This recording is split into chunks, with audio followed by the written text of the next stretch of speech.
பிரியமானவர்களே, இன்றைய காலை பொழுதிலும் கூட இது வானத்தின் வாசல் ஊழியத்தின் மூலம் உங்களை சந்திப்பதில் கர்த்தருக்குள் மகிழ்ச்சி அடைகிறேன். இன்றைக்கு அநேகரை கர்த்தர் பாதுகாத்து வைத்திருக்கிறார். அநேக தேவைகளை தேவன் சந்தித்திருக்கிறார்.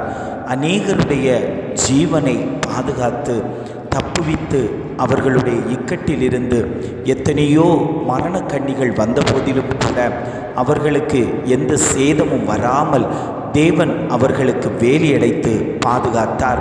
நம்மை பராமரித்தவர்.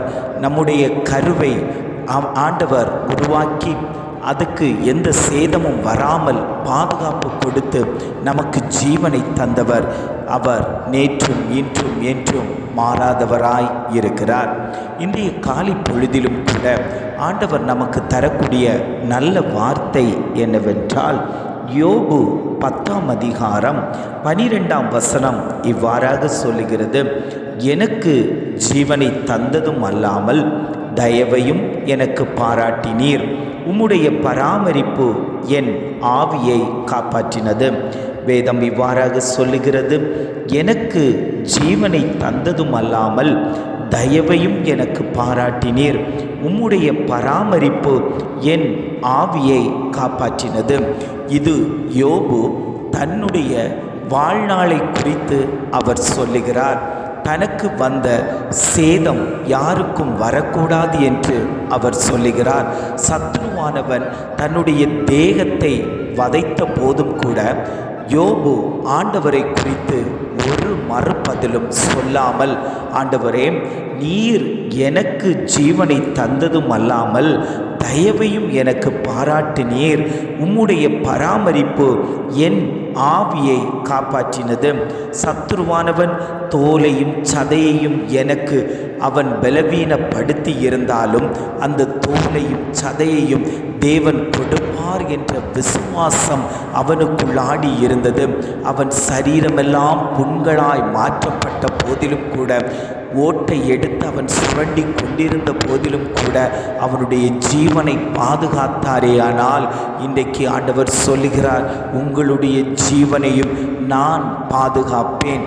நீ கர்ப்பத்தில் இருக்கும்போதே உன்னை எத்தனையோ முறை சத்ருவானவன் விழுங்கலாம் என்று வந்த போதிலும் கூட உனக்கு நான் ஆவியை கொடுத்து உன்னை அந்த மரண கண்ணியிலிருந்து தப்புவித்தேனே. ஆனால் இன்றைக்கு உன்னை பராமரித்து வைத்திருக்கிறேனே. ஆனால் அதற்கு ஒரு முகாந்தரம் உண்டு. உனக்கென்று நான் ஓர் திட்டமும் தீர்மானமும் வைத்துள்ளேன். அதை நிறைவேற்றுவதற்காகவே உன்னை பராமரித்து கொண்டிருக்கிறேன். உனக்குள் வைத்திருக்கிற ஜீவன், உனக்குள் வைத்திருக்கக்கூடிய அந்த ஆவியை நான் பராமரித்து காப்பாற்றி உனக்கு தயவை பாராட்டி கொண்டிருக்கிறேன் என்று ஆண்டவர் வாக்கு கொடுக்கிறார். இன்றைக்கு அநேக குடும்பங்களில் ஜீவனை கொடுத்து எத்தனையோ பாதிப்புகள் வந்த போதிலும் கூட அந்த பாதிப்புகளிலிருந்து நம்மை பாதுகாத்தார். வியாதியிலிருந்து இந்த வியாதி ஜீவனை எடுத்துவிடும் என்று சொன்ன போதிலும் கூட ஆண்டவர் ஜீவ சுகத்தை தந்து இன்னும் பல ஆண்டுகள் வாழக்கூடிய கிருபையையும் தயவையும் தந்து நமக்கு நல்ல சுகபல ஆரோக்கியத்தை தந்து இந்த உலகத்தில் நம்மை வைத்திருக்கிறாரே. ஆனால் அதற்கு ஒரு முகாந்தரம் உண்டு. நம்மை கொண்டு பெரிய திட்டத்தை அவர் வைத்திருக்கிறார். அந்த திட்டம் நிறைவேறும் வரைக்கும் சத்ருவானவன் நம்மேல் கை போட முடியாது என்று ஆண்டவர் வாக்கு கொடுக்கிறார். ஜெபிக்கலாமா? அன்பின் பரலோக பிதாவே, இந்த காலை பொழுதுக்காக நாங்கள் உமக்கு நன்றி செலுத்துகிறோம். ஆண்டவரே, எனக்கு ஜீவனை தந்ததும் அல்லாமல் தயவையும் எனக்கு பாராட்டினீர். உம்முடைய பராமரிப்பு என் ஆவியை காப்பாற்றினது என்று வாக்குத்தத்தமாய் வார்த்தைகள் தந்திருக்கீங்க. ஆண்டவரே, என்னுடைய ஜீவனை பாதுகாத்து கொள்ளுங்கப்பா. எனக்கு உண்டான தயவை நீர் தாங்க. ஆண்டவரே, உம்முடைய பராமரிப்பில் என்னுடைய ஆவியை உம்முடைய கரத்தில் தருகிறோம். ஆண்டவரே, நீர் பராமரிப்பிலேயானால் எந்த சத்ருவும் என்னுடைய ஆவியை எடுத்துக்கொள்ள முடியாத. ஆண்டவரே, இந்த வார்த்தையை கேட்டுக்கொண்டிருக்கக்கூடிய ஒவ்வொரு ஜனங்களுடைய இருதயத்தையும் தேவன் பார்த்து கொண்டிருக்கிறீரே.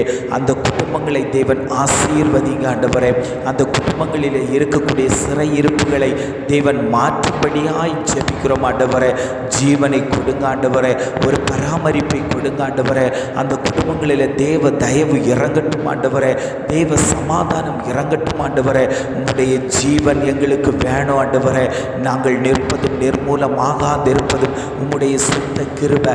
அந்த கிருபையை எங்கள் மேல் பொழிந்தருளும்படியாய் நாங்கள் ஜெபிக்கிறோம் ஆண்டவரே. இம்மட்டுமாய் வழி நடத்தின தகப்பன், இனியும் நீர் எங்களை வழிநடத்தும்படியாய் நாங்கள் ஜெபிக்கிறோம். எங்களை தாழ்த்தி தருகிறோம். துதி கன மகிமை எல்லாம் உமக்கே செலுத்துகிறோம். மீட்பர் இயேசுவின் மூலம் ஜெபம் கேளும் நல்ல பிதாவே. ஆமென், ஆமென்.